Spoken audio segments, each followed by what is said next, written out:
Doutor, doutora, amigos aí da Faculdade Legal, aqui o professor Custódio Nogueira, num encontro bem interessante para tratar de execução. E olha que as possibilidades de penhora que nós vamos tratar neste encontro, que é a penhora de faturamento da empresa e a penhora do estabelecimento. Esse negócio, penhora de estabelecimento, é pouquíssimo conhecido entre os advogados. Vou mostrar a jurisprudência que você vai ver que nem mesmo o juiz de vara do trabalho conhece o instituto, hein? Digo isso com muito respeito naturalmente. Para você ver como é pouco difundida essa coisa da penhora do estabelecimento, que é um segundo momento dentro desse curso. O primeiro, então, envolve aí a penhora do faturamento. Pois bem, outras formas de penhora e um rito próprio do que eu posso seguir para me nortear na busca da satisfação do crédito do exequente, que em regra é o empregado, eu tenho um curso próprio que traz essa forma de busca de satisfação do crédito. Esse é específico para tratar de penhora de faturamento e também a penhora do estabelecimento, como a gente já anunciou. E também tenho lá penhora de bem de família, bem trabalhadinho, enfim, vários temas aí dentro da execução. Pois bem, a penhora do faturamento, ela vai num equilíbrio, na busca do equilíbrio da satisfação do crédito do empregado, não é? Em que sentido? No sentido de que se penhore o faturamento da empresa, mas sem prejudicar o próprio exercício da atividade empresarial daquele empregador. Por quê? Porque senão vai lá, penhora tudo de uma vez, impede que aquele empregador continue desenvolvendo a atividade empresarial só para satisfazer o crédito do empregado, do exequente. Então, quer dizer, resolve a vida de um e prejudica o andamento da atividade empresarial, que vai prejudicar diretamente os empregados que atualmente estão se ativando, trabalhando naquele empreendimento, os empregos indiretos que aquela atividade acaba gerando e ainda o próprio sustento do empregador e da dignidade da família dele. Então, assim, precisa satisfazer a execução, mas sem dúvida. O executado não pagou? Não, não pagou. E aí? Aí o advogado do exequente tem que conhecer a execução na busca da satisfação daquele crédito. Daí institutos como esse, penhora do faturamento. A exemplo da penhora na boca do caixa, né? Que é perfeitamente válido, né? A penhora na boca do caixa, a exemplo do penhora do faturamento. Então, vai lá o oficial de justiça diligencia até a atividade lá onde é realizada do empregador, a empresa, o comércio, não é? E aí, então, vai se penhorar o movimento. E para ter uma ideia de quanto tem, de quanto fatura aquela empresa. Então, para possibilitar então que essa penhora, aí estou dando como exemplo a de boca do caixa, que ela também não inviabilize o negócio do empregador. Então, é possível esse tipo de penhora? Sim, sem dúvida. Aí, especificamente, quanto à penhora na boca do caixa, vai influenciar muito o advogado do empregado saber conversar com aquele empregado que é o exequente, para que ele indique o melhor momento da diligência do oficial de justiça. Senão, o oficial de justiça vai lá, vai fazer a penhora na boca do caixa lá, a hora que ele, oficial de justiça, entende que é melhor para ele, dentro das atividades que ele, oficial de justiça, tem que fazer.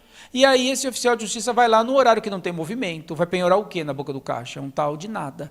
Por isso que o advogado do empregado, em regra exequente, ele tem que estar atento para orientar esse oficial de justiça, faz contato com o oficial de justiça, se dispõe a levá-lo até lá, sempre no melhor horário, para tentar penhorar alguma coisa naquele caixa lá, tá ok? Então isso aqui foi só um plus, aí, uma orientação dentro da penhora de boca do caixa. O tema central é, sem dúvida, aí, a penhora do faturamento da empresa e depois a penhora do estabelecimento. Pois bem, vamos estudar aí então a penhora do faturamento.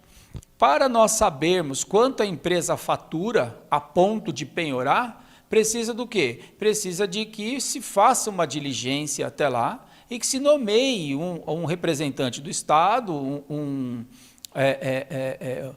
funcionando lá como um contador que vai ser nomeado para conhecer profundamente a empresa. E aí ele vai até lá, nessa empresa, acompanha a administração dela por algum tempo, para tomar ciência efetiva do que ela fatura, não é?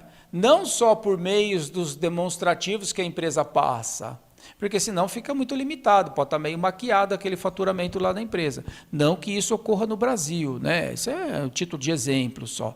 Geralmente isso aí ocorre nos países nórdicos, vamos assim dizer, né? Mas enfim, precisa então de ter essa diligência mais nomeada um perito para que ele acompanhe lá e então apresente para o juízo da vara do trabalho o faturamento daquela empresa, dentro de um contexto aí trimestral, semestral. E aí, dentro desse contexto do faturamento da empresa, vai ser possível fixar uma porcentagem deste faturamento, que, aí vem o equilíbrio da execução, que faça com que esse empregador possa parceladamente pagar o que ele deve ao exequente, e continue a viabilidade do negócio dele. Portanto, a porcentagem do faturamento não é definido na lei. 30%, 20%, 50%, 100% para acabar logo de uma vez. Não, não é assim. Então é caso a caso. Então vai se definir casos 5%, 3%, 10%, 8%, 12%, 20%, 30%, depende, é caso a caso. Vai depender do quê? Do relatório que esse perito trouxer para o juízo, para que o juízo tenha segurança de analisar. Não, aqui dá para o empregador aqui, o executado, tem condição de pagar isso aqui em X parcelas, referente aí, considerando 5% do faturamento dele. Assim, ele mantém o negócio e paga quem ele deve. Isso é penhora do faturamento, não é? Aí o advogado do exequente tem que fazer esse pedido, não é? Verificando primeiro se a empresa está funcionando. A empresa está funcionando, está ativa, opa, então pede a penhora no faturamento. Né? Mas não a simples penhora no faturamento, empurrando um artigo lá do CPC. Não, pede a penhora do faturamento, estuda jurisprudência, não é? Pede que seja nomeado um perito, administrador, para que compareça na empresa e traga ele um relatório, e não simplesmente os demonstrativos que o executado possa vir trazer. Tudo nos termos da lei, ok? Então vamos lá, começar a estudar. Fiz essa preliminar e agora eu te mostro o material para que a gente possa ir acompanhando passo a passo. No primeiro encontro do material aqui, eu sempre trago no primeiro momento os meus contatos. Então fica aí os contatos e até um mini currículo aí. Penhora do faturamento, tudo isso está aqui no Código Civil, né, no artigo 866, dizendo lá, se o executado não tiver outros bens penhoráveis, não é?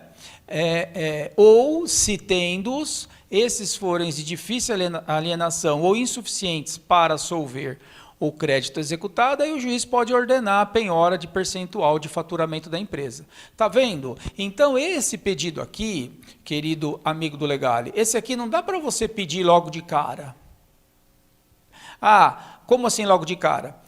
Citou para pagar, empregador não pagou, não nomeou bens e não contratou o seguro garantia judicial do artigo 882 da CLT. Não fez nada. Aí chama você, advogado do exequente, dê andamento na execução. Eu quero penhora no faturamento. Calma, não vai dar. Por quê? Porque primeiro precisa tentar outras formas de penhora.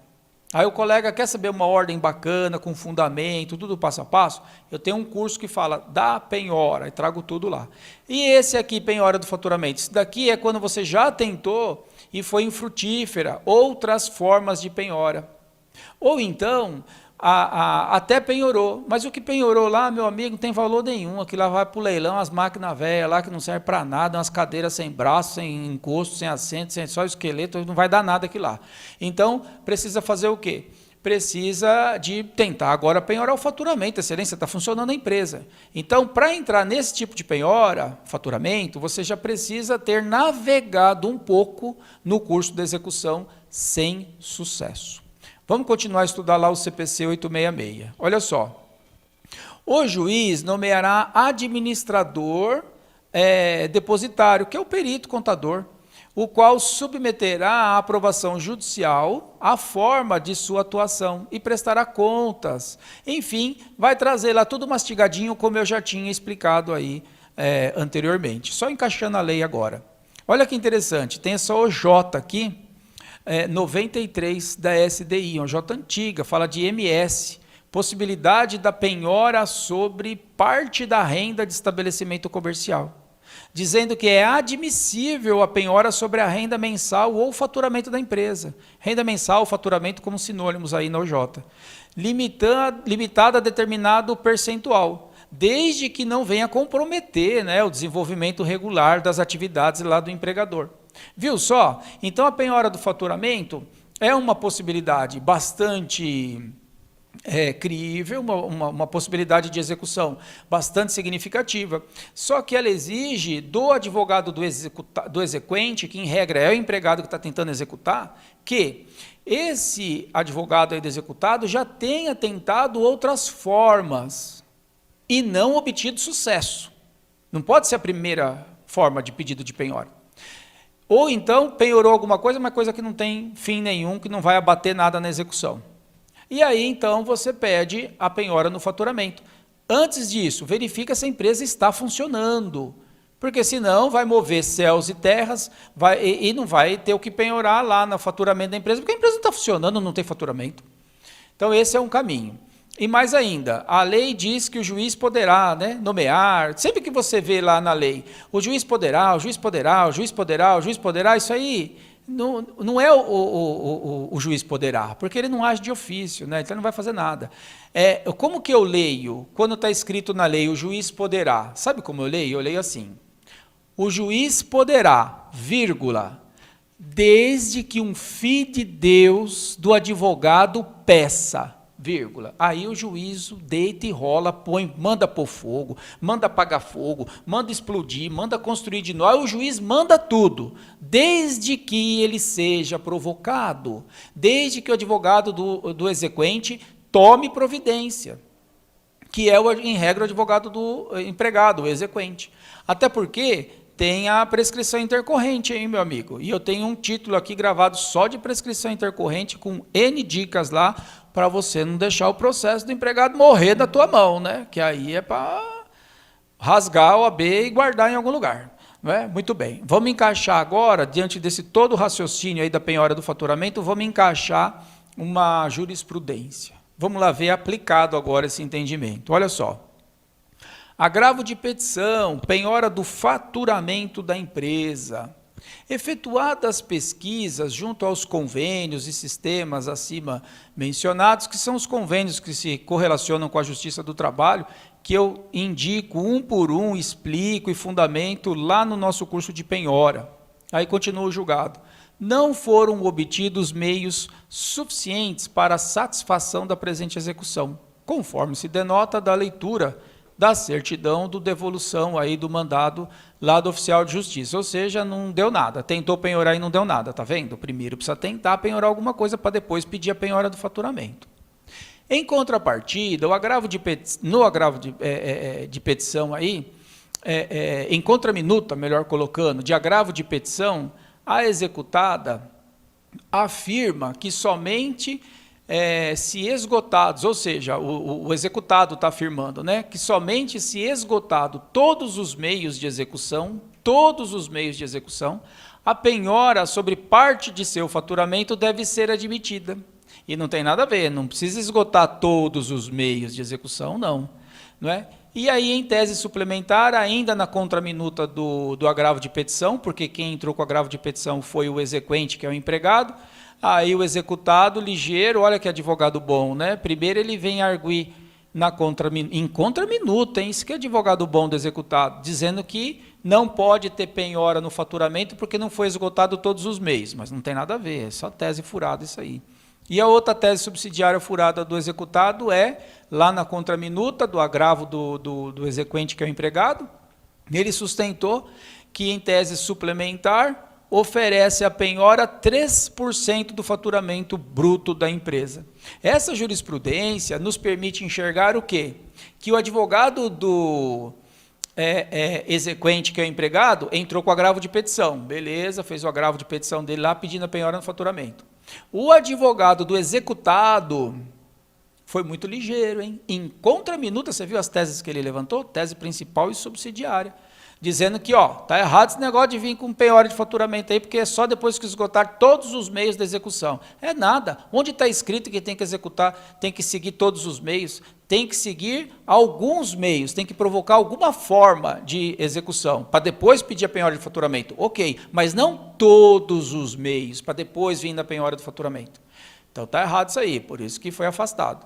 E aí, subsidiariamente, diz lá, tudo bem, o executado, né, dizendo na contraminuta do agravo de petição, tudo bem, e se for para penhorar subsidiariamente no faturamento, que seja limitado a 3%, porque além de 3% vai prejudicar o andamento da empresa, vai gerar desemprego, aquela história lá do executado, que é a tese dele perfeita. Aí continua o julgado, vamos lá. Nesse contexto, disse o desembargador, a despeito do entendimento adotado na origem, não é? Afastando o entendimento adotado na origem, contrário ao entendimento adotado lá na vara do trabalho, mostra-se plausível, sim, a penhora sobre o faturamento da executada, porque o juiz da vara do trabalho não quis, tanto que o advogado do empregado entrou com agravo de petição. Mas em percentual diferente do pretendido pelas partes. Por quê? Porque o advogado reclamante queria 30%, o advogado da reclamada 3%. Aí o tribunal decidiu. Assim, levando em consideração a situação dos autos, as provas que contêm esses autos, defere-se a penhora sobre 10% do faturamento líquido da empresa executada e fundamentou aí no 866 do CPC, que é o artigo que a gente está estudando. Viu só? Que interessante, o que é a penhora no faturamento da empresa. É possível penhorar? Tranquilo, é possível penhorar. Mas você que é advogado do empregado, calma na hora de pedir a penhora no faturamento.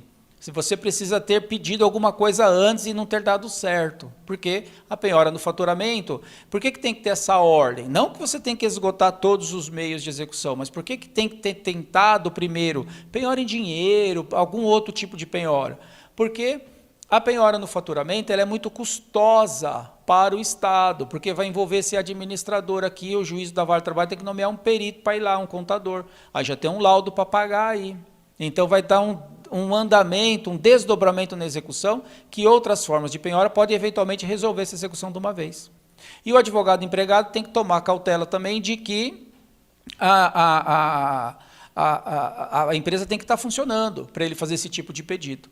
Por sua vez, o advogado do executado tem que trabalhar para penhorar o menor possível, né? A menor fração possível.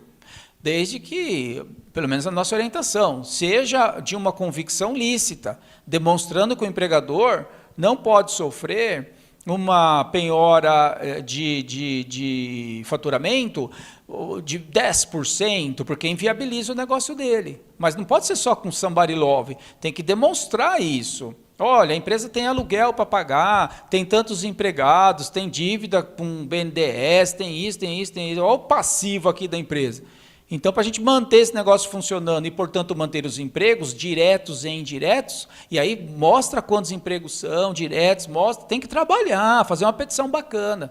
E aí entende, então, que uma penhora razoável para pagar o reclamante, o débito, num tempo razoável, e também manter a atividade da empresa funcionando, garantindo todos esses empregos diretos e indiretos, então, uma penhora de 4%, 5%, no máximo 8%. Pronto, e aí você está dentro da briga. O advogado reclamante vai, impugna tudo isso aí, fala, isso é absurdo, imagina, a reclamada não colocou isso, não colocou aquilo, faz uma pesquisa para ver se a reclamada tem patrimônio, ou notícias da própria reclamada no mercado, e traz lá algo para equilibrar, contrapor isso aí para o juízo definir uma porcentagem interessante, não é? O empregado pode até utilizar como argumentação, olha, se for para penhorar 4% como a reclamada quer, essa execução vai se estender por 8 anos, parcelada, não é? O que inviabiliza. Não é? Ou em tese subsidiária, ainda que Vossa Excelência mantenha o percentual indicado pela reclamada, que o empregado não concorda, não é? Ainda assim, então, resta aqui para que a reclamada, que reste determinado para que a reclamada daqui 24 meses, traga novos demonstrativos para se apurar a realidade econômico-financeira da empresa. Tá vendo? O advogado tem muita coisa para fazer. Aqui a dica uma atrás da outra. Ó. Agora vai nesse caminho, vai estudando jurisprudência, você vai ver como teu raciocínio vai alastrando, você vai vendo coisa, vendo coisa.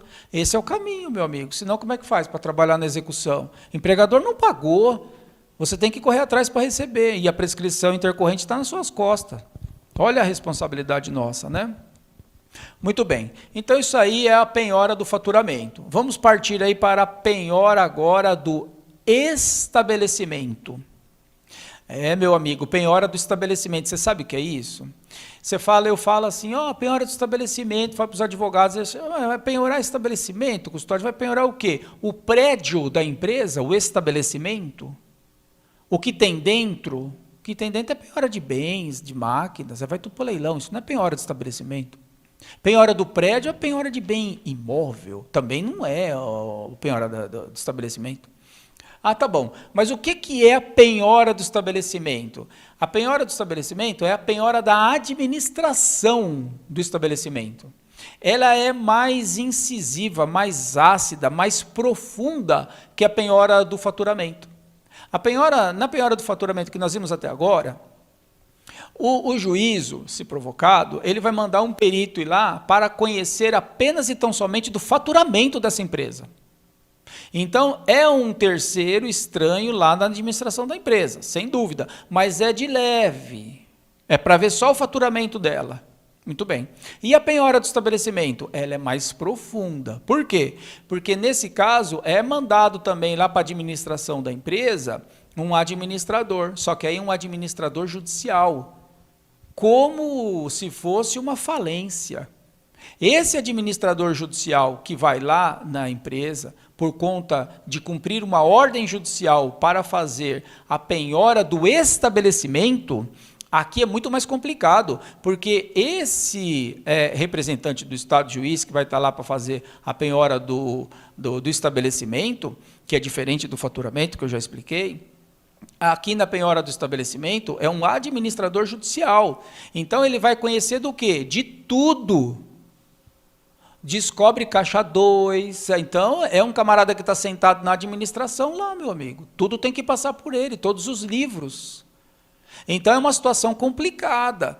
Já vi caso em que a hora que dá essa emparedada de penhora de estabelecimento, o empregador chama para acordo. Por quê? Porque ele não quer um fiscal dentro da empresa dele. Só que poucos advogados conhecem esse instituto. Esse daqui, dentro do entendimento, aproveitando tudo que a gente falou, por isso que eu coloco junto, no mesmo curso, esses dois temas, aproveitando tudo o que eu falei de faturamento, que tem que ter alguma forma de penhora antes para você chegar no faturamento, esse daqui, penhora do estabelecimento, ele vem ainda depois do faturamento. Por quê? Porque a empresa está funcionando, então primeiro tenta penhora no caixa, tenta penhora no faturamento. Não está dando nada? Não, então penhora do estabelecimento, para a gente saber o que está acontecendo aí. Como que essa empresa não tem nada de faturamento que ela não consegue pagar nada? Mas ela está funcionando. Então vamos colocar alguém lá dentro para saber o que está acontecendo de verdade. Aí a penhora do estabelecimento. Nesse caso, como ele é mais profundo, mais significativo, aí esse administrador judicial, ele tem toda a condição de realmente saber o que acontece ali, né? Como que uma empresa que está funcionando, ela não tem faturamento nenhum? Entra mês, sai mês, nunca fatura nada? Como é que faz? Então, aí vai descobrir como é que a coisa funciona lá. Numa dessa, o empregador chama para acordo, porque ele não quer ninguém lá dentro, porque aí pode complicá-lo com os desdobramentos que envolvem o que pode ser descoberto dentro da administração daquela empresa. Então, a penhora aí, do estabelecimento, ela é um meio eficaz para tentar, mas é assim, a última bolacha do pacote, não é? Ela é um meio bastante eficaz, não é o único, nem o último. Ela está dentro de uma ordem hierárquica do contexto que a gente vem trazendo. Você, querido colega, acompanhando o meu curso de penhora, você já vai ter um belo checklist. E encaixa perfeitamente nesse aqui e ainda tenha a penhora lá que envolve o bem de família, permitindo você ter segurança para advogar na execução. Sem contar que eu tenho um curso também específico de execução contra a fazenda pública. Você que trabalha aí, que tem ações contra a fazenda pública, né, ou pretende e precisa saber como é que funciona a execução, porque você não vai executar uma praça, né, do Estado. Então, como é que funciona, né? E aí a gente aborda isso aí lá. O precatório, ofício requisitório, todos os passo a passo na execução contra a fazenda pública. Então, vamos lá estudar aqui na lei como é que funciona esse negócio de penhora de estabelecimento. Vem lá o artigo 865 do CPC. Olha isso. A penhora de que trata esta subseção somente será determinada se não houver outro meio eficaz para a efetivação do crédito. Porque se houver outro meio eficaz, tem que tentar aquele outro meio. Exemplo, se você pedir a penhora de estabelecimento sem antes ter pedido a penhora do faturamento, a chance do indeferimento é muito grande. Muito bem. Então, vamos dar mais um passo para mostrar para você no CPC como a coisa funciona. Olha lá o 862. Quando a penhora recair no estabelecimento comercial, industrial ou agrícola, que é a penhora da empresa que a gente está comentando, bem como semoventes, plantações ou edifícios em construção, enfim, seja lá o que estiver penhorando dessa empresa, o juiz vai nomear o quê?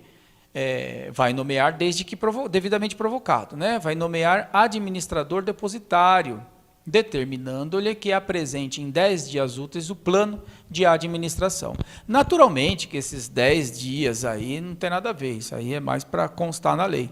Mas o interessante é que, se o advogado do empregado exequente, que em regra, né, é o empregado, o exequente, ele provoca a jurisdição, ele mantém um rito, ele conhece um pouco da execução e sabe dar andamento nessa execução, o artigo 878 da CLT, que foi alterado pela reforma trabalhista, quem tem que mover a execução é o advogado do exequente, né?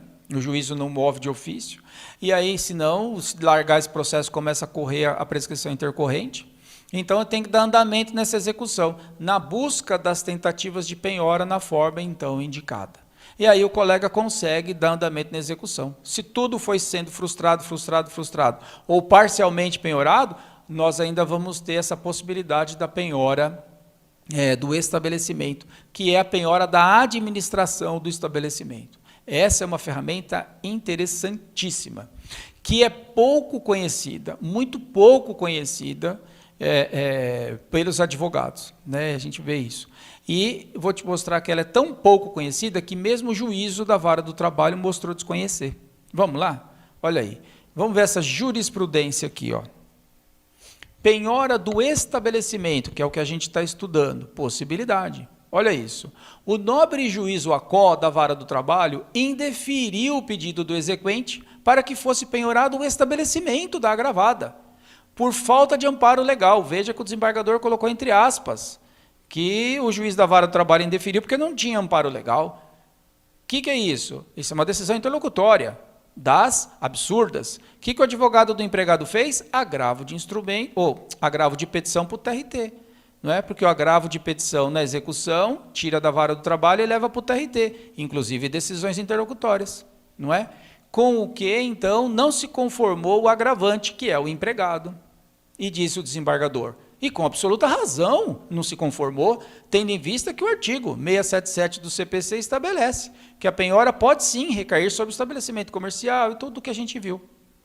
De outra banda, os autos noticiam que o agravante vem desde julho de 93, data em que a sentença exequenda transitou em julgado, conforme se vê as folhas tal, enfrentando uma verdadeira via crucis para fazer valer seu direito de receber o crédito devido. De certo, foram inicialmente penhorados, enfim, aí vem a via crucis lá que esse julgado trouxe. Veja, por que eu faço questão de trazer esse julgado, um pouco antigo? Para mostrar para você que desde o CPC, meu amigo, de 73, já era possível a penhora de estabelecimento, e pouquíssimos advogados conhecem. Curso de pós-graduação, eu pergunto aqui, escuta, penhora de estabelecimento, o que é isso? É penhorar a empresa. Ótimo, mas o que é penhorar a empresa? O imóvel, penhora a empresa. Mas não é, isso é penhora de bens, né? O que é penhora de estabelecimento? Penhora do faturamento. Não, penhora do faturamento é penhora do faturamento. Penhora de estabelecimento, não sabe o que é. E quantos casos acabam sendo perdidos, quanto dinheiro jogado fora, porque o advogado não conhece os institutos. Continua o julgado, olha assim. Lá na parte de negrito, seja porque, diversamente do que sustenta o nobre magistrado lá da Vara do Trabalho, o pedido do exequente está lastreado no 677 do CPC, de aplicação supletiva no processo de trabalho, do provimento ao agravo de petição do empregado, para determinar que a penhora recaia sobre o estabelecimento comercial da empresa agravada, não é? E aí? Então, excelência, e agora? Agora, excelência, volta lá para a Vara do Trabalho. O juízo não sabia que existia esse instituto, agora ele ficou sabendo, e agora ele cumpre a ordem do TRT e vai lá e penhora a empresa penhora o estabelecimento da empresa nomeando um perito administrador judicial para trazer quem é aquela empresa. Onde está o dinheiro aí? Chega lá no administrador judicial, vai chegar junto, cadê? Nota fiscal, livro caixa, a administração da empresa passa na mão desse administrador judicial. E agora? Agora a gente vai começar a saber quem é quem na hora do dia aí. Não é? Olha que coisa interessante, né? Então, é mais uma ferramenta posta na mão aí do advogado, do exequente, advogado aí do empregado. Naturalmente que eu sempre procuro trazer as duas visões, né? Do exequente, do executado, vim contextualizando. E eu digo isso com muito carinho, por experiência. Quando você está numa execução, que você sabe que a empresa está funcionando, que você conversa com o empregado fala, não, está funcionando, sei lá, teu parente, amigo, gente que trabalha lá ainda, a empresa está funcionando. Inclusive, está até maior do que era quando eu trabalhava lá, então a empresa está funcionando. Poxa vida, e você penhora, na conta não tem nada, imóvel não tem nada em lugar nenhum, tenta penhora de faturamento, não tem nada. Tenta todos os órgãos que se correlacionam com a Justiça do Trabalho, todos os sistemas, programas, enfim, tudo que eu trato no curso de penhora, N formas de se tentar penhorar, não consegue. A empresa existe, mas não tem patrimônio. Você vai falar, meu Deus, como é que pode? Qual é a mágica que esse empregador, esse empresário fez? O advogado dele é bom, né, meu amigo? E aí? Aí você tenta isso daqui, penhora de estabelecimento, que agora vai colocar alguém lá dentro, representante do Poder Judiciário, com fé pública para ver, meu amigo, e aí, vamos ver qual é que é esse negócio, vamos resolver esse trem, ok? É isso aí. Espero ter ajudado mais nesse encontro para que você satisfaça seu crédito. Sucesso, meu amigo, na busca da execução.